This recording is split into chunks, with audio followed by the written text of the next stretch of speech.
Hello, everyone. Welcome to another Purposeful Conversations with Emmy here in the PAMI Code Facebook group. I hope that you are doing well wherever you are in the world.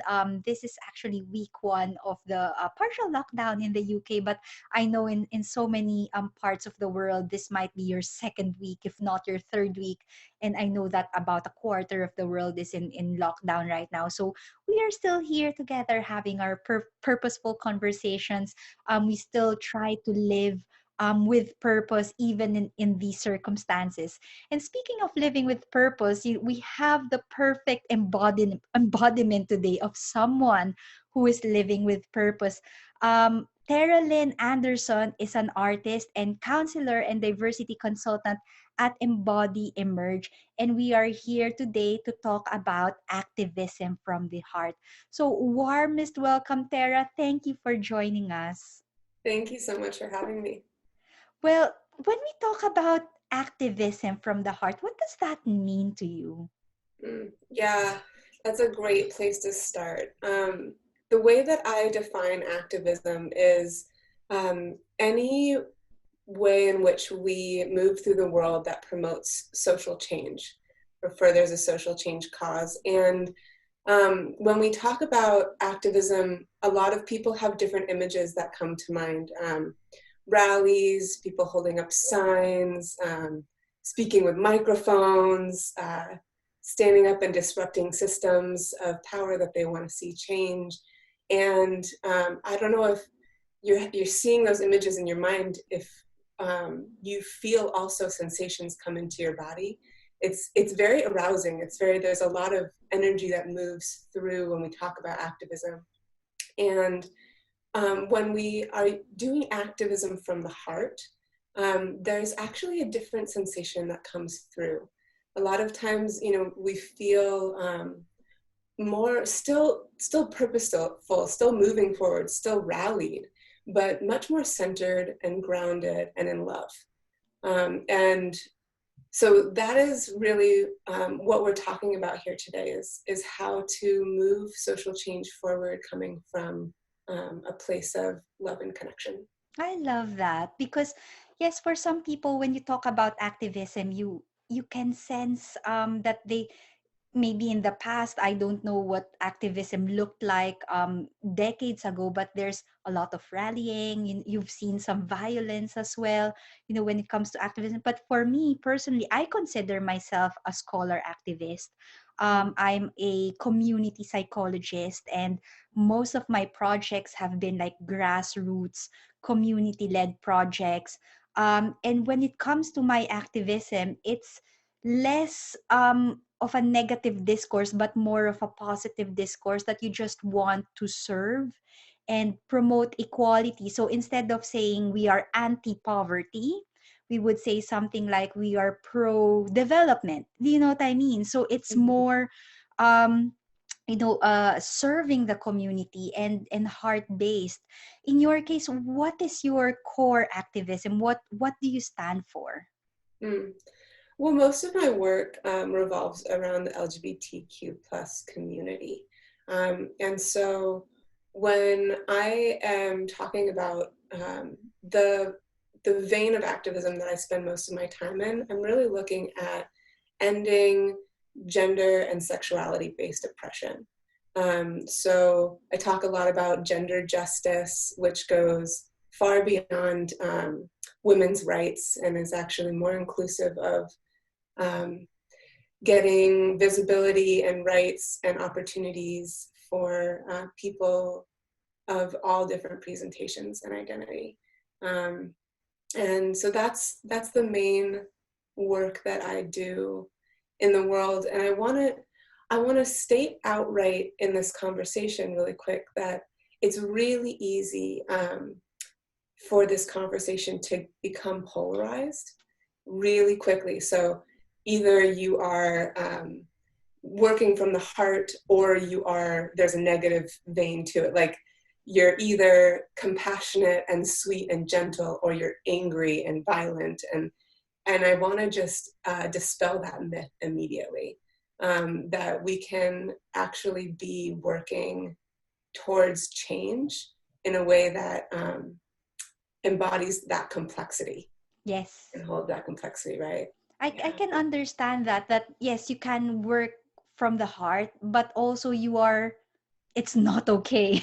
Like what's going on is not okay, and you can be angry and upset about that. So I can, yeah, I can see the complexity there, complexity of emotions, and the way we carry out our activism. But when it comes to, did you say, is it gender justice? You call it gender justice. I love that.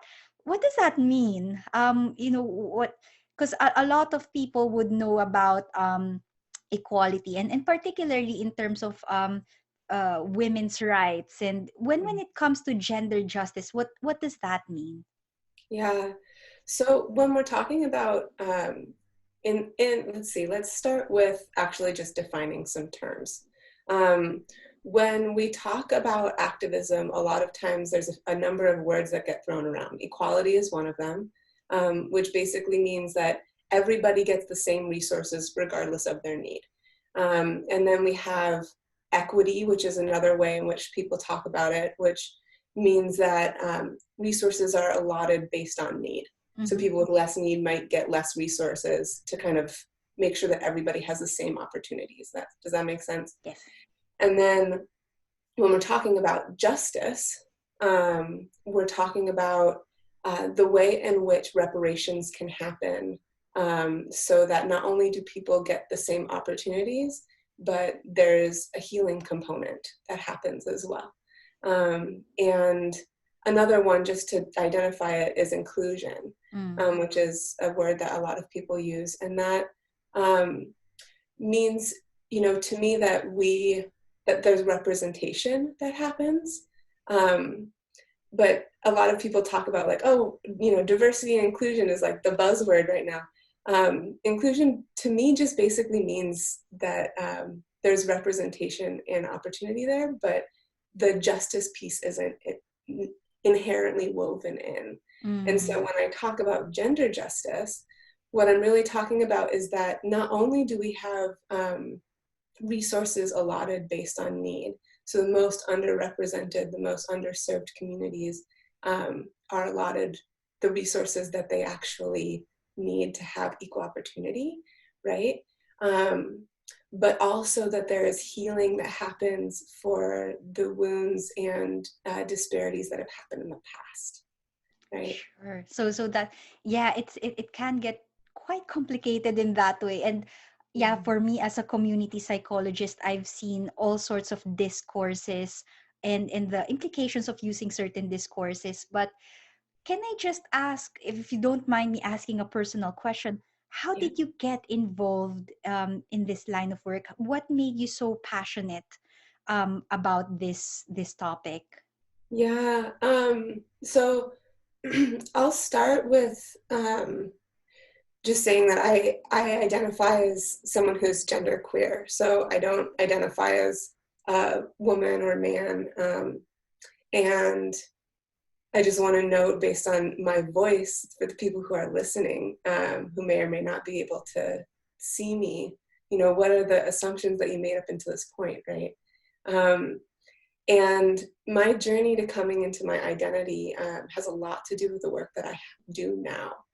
And so um, I've always felt like a little bit uh, adjacent to the tracks, which is, kind of how we define queer, anything that's just kind of off the tracks a little bit, still, moving in the same direction, but just off the tracks.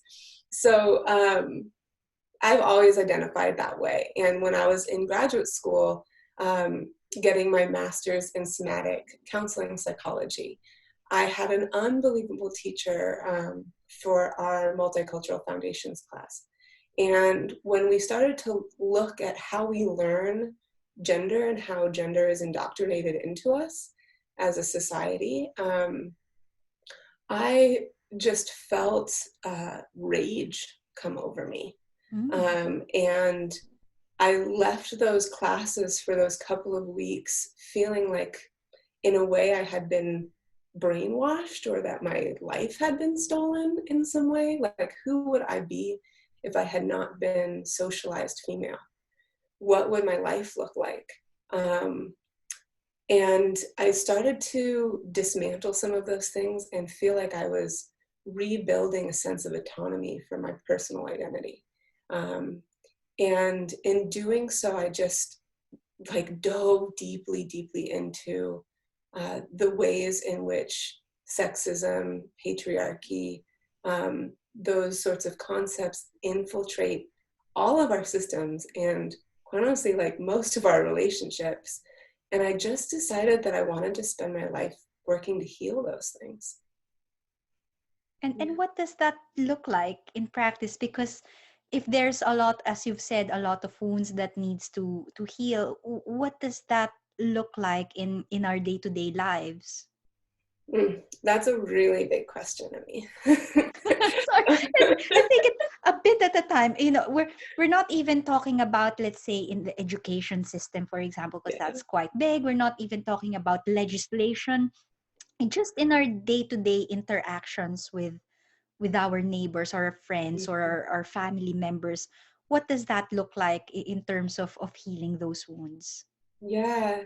I think what it starts with a paradigm shift, where we start to stop assuming people's identity based on how they look on the outside. And if we were to do that small thing and approach one another with curiosity rather than assumptions, oh my gosh, so many things would change. And then the next step is, once you learn a person's identity and how they move through the world and express themselves and such, then you respect that. And you support them to deepen around who they are in your presence. And so that can mean, based on your identity and the maybe power or privilege that you have based on that identity, you can change the way in which you operate and move through the world to create more space for people who maybe have less opportunity than you. And choose ways in which to hold compassion and act kindly and generously to those around you. That's a really great place to start. And I know that's really still very theoretical. Mm.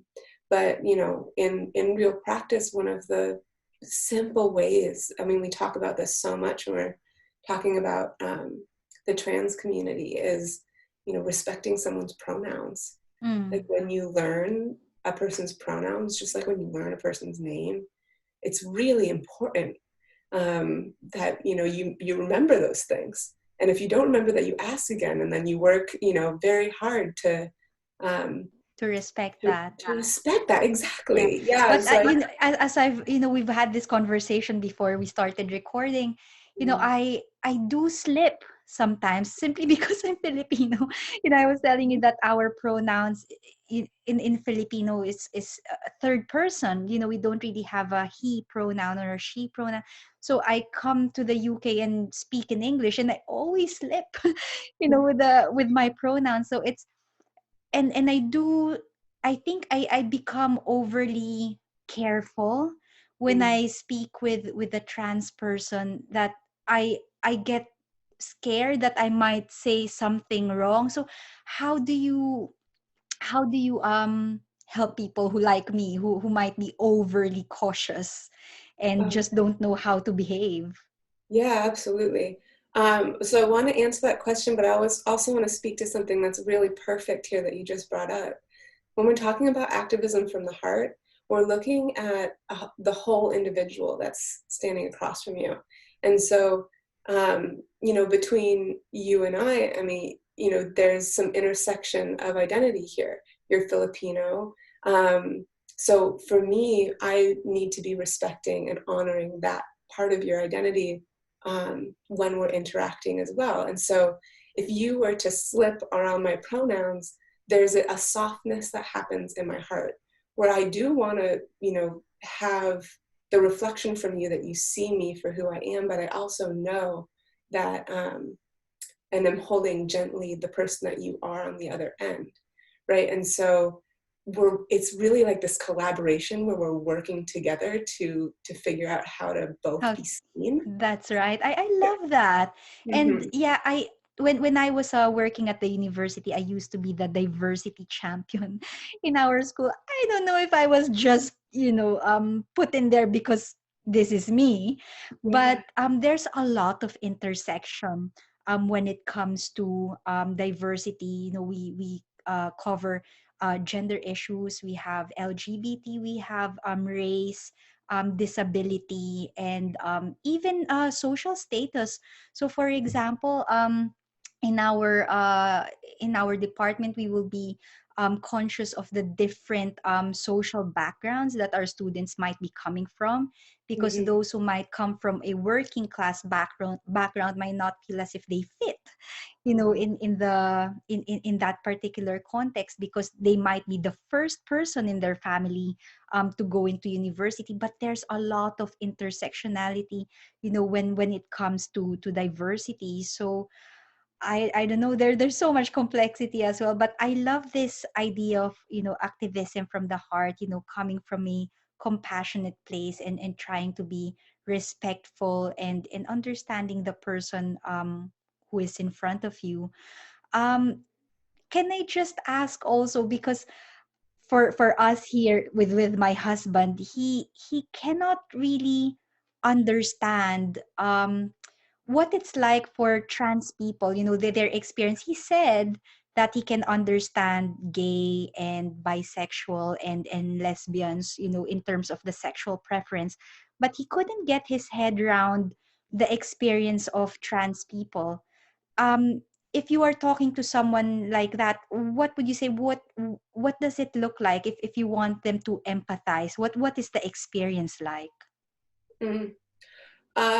I'm not sure that I can totally accurately talk to what the experience is like, because like the experience of being a cisgendered woman, for example. Um, if I was to ask you what is the experience of being a cisgendered woman, there's so many variations of that. Like Mm, woman to woman, if you ask, everyone's going to have a different answer to that question, right? So the same thing is true for the transgender community. Um, and there's so many different identities that fall under that umbrella, right?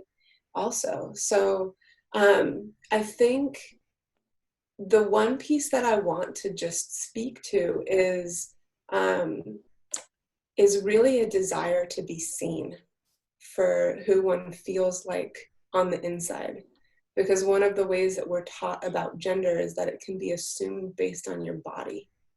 Um, uh, if we look at the way in which we're taught about sex, sex education almost always starts with men have penises and women have vaginas, which there's so many things wrong with that. But when we're taught that from a really, really young age, it's very hard to unlearn. And it's also very hard for the trans community to reconcile that the way in which they're seen in the world is different from the way in which they see themselves. And so I would then ask if someone who's trying to wrap their heads around that, um, to think for yourself, is there any part of your identity that you wish the world would recognize mm, that so often gets misinterpreted? And to find that place of compassion in yourself. Um, and not to then overgeneralize that the way that you experience it is then the way that everybody else that is trans would experience that, right? um, but it's just a breadcrumb to the yeah. way that that might feel. Really interesting. I never looked at it from that point of view. And from this conversation, I'm getting a hint that, some of the action and, the steps that we need to take in order to have this shift is actually targeting education and early years awareness. Is that what, the activism, what's your in your community, is that where it's heading, in terms of the campaigns and, the Mhm. positive action that needs to happen. I think that is a really, really great start. I think action needs to happen on every level. um, and I think that for me in my work, when I started my company, I decided that I wanted to go for the place in which I felt like, with my identity, the privileges that I have, what are the leverage points that I can then utilize to make the greatest amount of change possible? And so where I went to, based on, I'm also an intimacy coach. I do gender and sexuality counseling as well. And so I went towards helping therapists, health professionals, and sex educators like myself to better serve the LGBT community. And so I Mm. run programs around that. And I feel like the next frontier for me is in education for that exact reason. I want to go for the change at the level of the people who are helping the people, Yes. because I feel like that has a wider spread impact, right? My guess though is you might experience some barriers. You might come across several barriers as you try to make this shift. And for those who want to engage in activism from the heart, what would you suggest for them to do when they come across these barriers? Because obviously, when you try to make change, when you try to make these shifts, there will be barriers. The people, some people and systems would be reluctant to make this change. So if you are up against that, what would be your advice to those who would experience these barriers? Uh, well, the first thing that I want to say is breathe. As rudimentary as that feels, I know the sensation in my own body when I come across someone who's not sold on my ideas, who doesn't actually believe the same things that I believe, who maybe needs, I would need to, like, quote unquote convince Mm, to a different extent than maybe someone who's already bought in. And the first thing for me there is just to take a really deep breath, because if I can center myself, I'm way better equipped to have a conversation with someone who holds a different perspective than me, than I would be if I felt defensive about mm, my cause, which to some extent I do. I feel very defensive because it means the life and well-being of the community that I belong to, and of myself, quite honestly. And so there is a part of me that feels desperate, and where my defenses go up, and I feel like rage and desperation and anxiety and grief and all these big feelings. mm. Um, and if I can attend to those in myself and not project that onto other people, my experience, that is activism from the heart, number one. And my experience with that is that our conversations are way more effective from that place, um, than if I was trying to uh, convince someone from a ungrounded place in myself. Yeah. I Yeah. think that advice is really good because I've experienced that myself as a scholar activist. When you are trying to convince someone and you have difference, in opinion, Mm-hmm. that advice to just breathe actually helps you to center and gives you the opportunity to actually open your ears as well, to listen, where their perspectives are coming from. And when you just stay calm and find your grounding and find your center, you're more open to hear what they have to say and to be able to respond also with compassion, from where they are, and respond accordingly, based on what you can hear and based what you can sense from that interaction. So I think that's a wonderful that's a wonderful advice, just to breathe. But I do understand that sometimes it feels as if sometimes you hit like a brick wall, that whatever you try to do or whatever you try to say, it's not really budging too much. What do you do then, even after a lot of breaths? and Yeah. we're not even talking about a specific person here. We're talking about systems, we're talking about institutions Mm-hmm. that could take years and years, generations before you can actually see a major shift. What would be your advice for those who would like to practice activism from the heart when they feel as if they're trying to be compassionate and try to do whatever it takes but still not budging? What do you have to say about that? Yeah. This is a really, really great analogy. Okay. So one of the teachers that made the biggest impact on me in my life used to say that social change happens at glacial speed. And we won't, as activists, see the fruits of our labor. We just won't. And so by going into this field of work, you need to be prepared for that. Mm. And so for me, what I have done to resource myself um, in the face of the general truth that I won't bust down that wall in my lifetime. I won't see the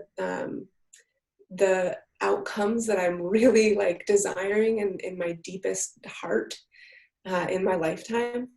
For me, it's actually about finding the cracks in the wall. Yeah, I was having that image as well. It's almost like you're holding a chisel Mm-hmm. and then you're just chiseling away, finding Yeah. those and see where you could have an opening. And if everybody tries to do that together, then you might make a big impact. It might be in the long run, but it does take a bit of time. It does take a bit of patience Mm-hmm. until you can actually see major shifts happening. I mean, in terms of, I don't know what's going on over there in the States, in terms of changes in legislation, some changes in the curriculum, there might be some ways going forward, but that didn't happen overnight. I'm No. guessing it happened what from the 70s. I don't know when the movement started, but it took a long time for those changes to happen.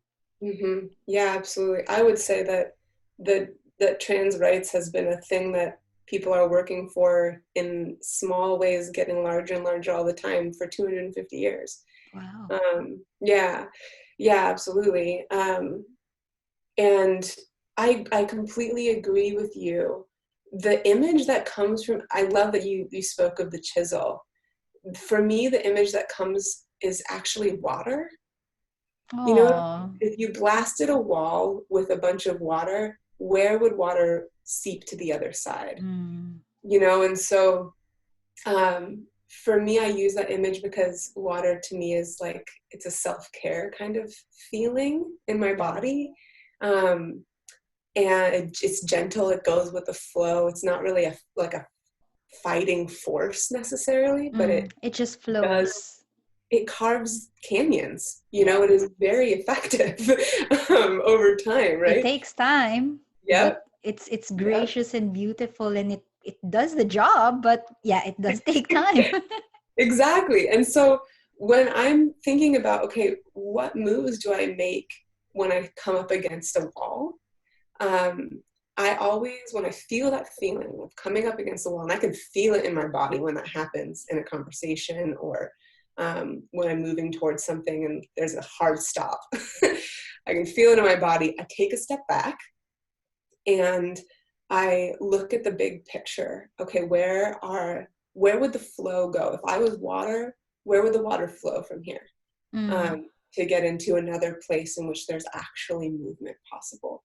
And sometimes I've come across plenty of people in my work that are going to take a little bit too much of my energy in order to shift their perspective. Mm. And I've decided this is a personal choice, and I don't want to say that this is the way for everybody. For me, as a clinician and a practitioner and an activist, I, um, I want to work with the folks who are ready Yeah. or who are real, real close to ready. Mm. Because I know that for sustainability of my work in the world, of my activism, that's where I have the most influence. Mm. And so that's my personal approach. Yeah. And I feel like that's much more like, the flow of water. Yeah, and whatever actually works for you, wherever you feel most confident in, where you're most comfortable, Mhm. where you can have a meaningful contribution, where you can add value. So that's where you want to go. There are others who would, go to the hardcore and, fight the Absolutely. battle that way. That's their approach. But you can have different approaches and still have the same ethos. You still have the same aim to achieve gender justice. And Yes. whatever your approach, you just put them all together and see where the water might take you. So, Tara, who do you work with, and who do you serve? Like, if someone wants to reach out to you and connect to you, how can you help them, and what sort of things can you do with them? Yeah. So my organization, Embody Emerge, approaches social change on a number of different levels. My personal passion is where pleasure intersects with identity. So I do a lot of healing work and intimacy work. And so on a personal level for individuals who are looking to do their own healing, um, I do intimacy coaching and gender and sexuality counseling. Um, but on a bigger scale, and this is more of a, I know a lot of your audience is in the UK, on a kind of worldwide scale, I do a lot of training for health professionals, therapists, and sex educators Mm, who want to serve diverse communities. And I help them reach the LGBT community. So I run what's called a queer competency certification course. It's a 4-month course that really goes into the paradigm shifts that need to happen in order to really be able to see people for who they are based on their identity rather than their body parts. We go into language, a lot of what you were talking about, like, gosh, what do I say when I'm so mm, afraid that I'm going to say the wrong thing? We talk about allyship. We talk about repair when you've, kind of stepped in it and you need to regain trust in the relationship. Um, we talk about, the experience of transitions, coming out, gender transition, all of that. Um, some more taboo subjects like uh, pain and um, depression and suicide, pandemics mm. and dating and sex and the things that we really need to hold people holistically when you're serving the LGBT community. It's a really powerful course. I And I love it. And this is for those who are in institute. So is it for teachers, or for healthcare providers, or for organizations? Who is yeah, this course for? yeah, so any of those actually. For me, what is required to enter the course really is that you have a mission to serve the LGBT community, that you see that your mission is bigger than you and bigger than me, and you have a great deal of self-insight into being able to see your own programming.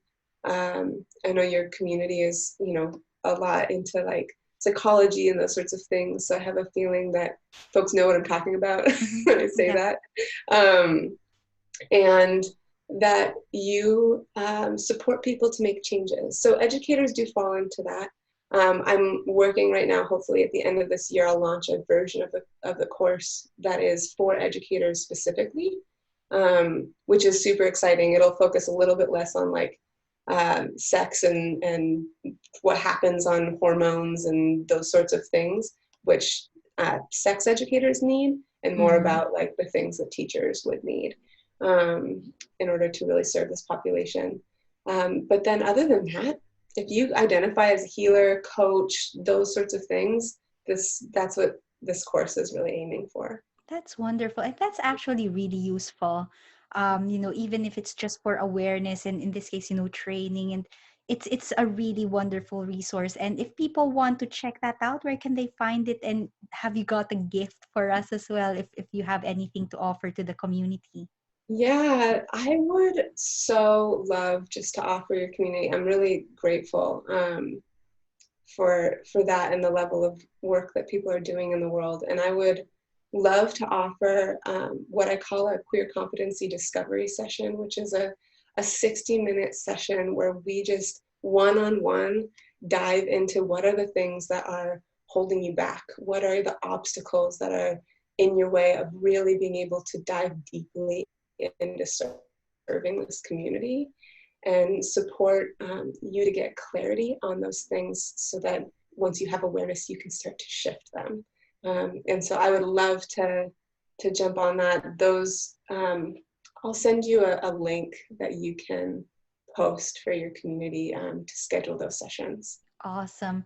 Thank you so much, Tara. And to everyone who's listening today, I hope that you found this conversation useful. I mean, we rarely have these conversations in this community, and we usually talk about mindset, we talk about resilience, we actually do talk about living with purpose. And this is a real embodiment of living in purpose, activism with the heart. It's such a wonderful conversation that we had today, and I hope that you found some little nuggets of new values and things to be inspired of from our conversation with Tara today. So thank you once again, Tara, for joining us, and thanks everyone for tuning in today. And we'll catch up again next time for another purposeful conversation with Emmy here in the Pami Code Facebook group. Until then, take care and bye for now. Bye. Thank you. Bye. Bye.